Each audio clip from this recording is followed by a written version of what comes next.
Hello, everyone. Thank you, Susan. This is actually part two of a two-part class, but you do not have to have taken part one to enjoy and understand what we'll be doing. So we all have our own notions of what constitutes the real and the realistic. And as we grow older in life, we acquire experience, and that bears on precisely what we consider realistic. And in this course, we look at the academic development of a theory of what constitutes realism in world politics. Now,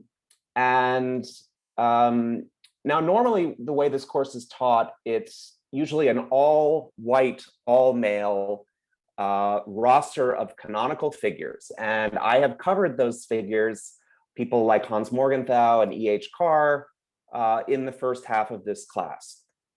But this class is not your grandfather's IR class. This is a bit more avant-garde. And what we're going to be doing is sort of reading realism, reading international relations from the margins and looking at the way in which the dominant conceptions of what is realistic in world politics have pushed race and gender to the sides. Now, in order to do this, we're going to take a look at neglected IR theorists. Merze Tate, shown on this slide. Merze Tate was the first African-American woman to obtain a degree at Oxford. She also received a PhD from Harvard and taught at Howard. We'll also look at W.E.B. DuBois, one of the founders of the NAACP, and Alain Locke, popularizer of the concept of the Harlem Renaissance. Now, DuBois and Locke are not usually thought of as IR theorists, but what I want to show in this class, and this is based on the latest scholarship, is that IR has repressed its own history. And this is in part because of its own commitments and entanglements with empire and white supremacy. Realism posits that the primary problem in world affairs is that of anarchy, and the task of the state is to create order.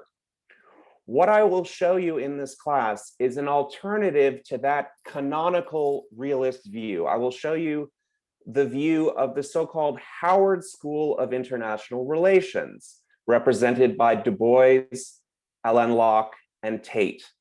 And what they argue instead is that the primary problem of world affairs is that of hierarchy, not anarchy.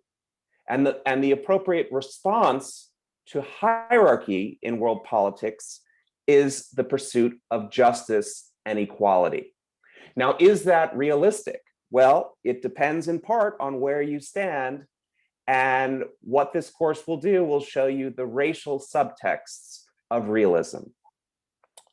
Now, if all that sounds a bit abstract, fear not, we will bring it down to earth with a final lecture and discussion of how the realist theories and their challengers apply to the management of the US-China relationship today. So if you're interested in contemporary politics, interested in the connections between race in America and race on the world stage, what DuBois famously called the color line in world politics, then I think you'll enjoy this course, and I hope to bring you along with me. So thank you.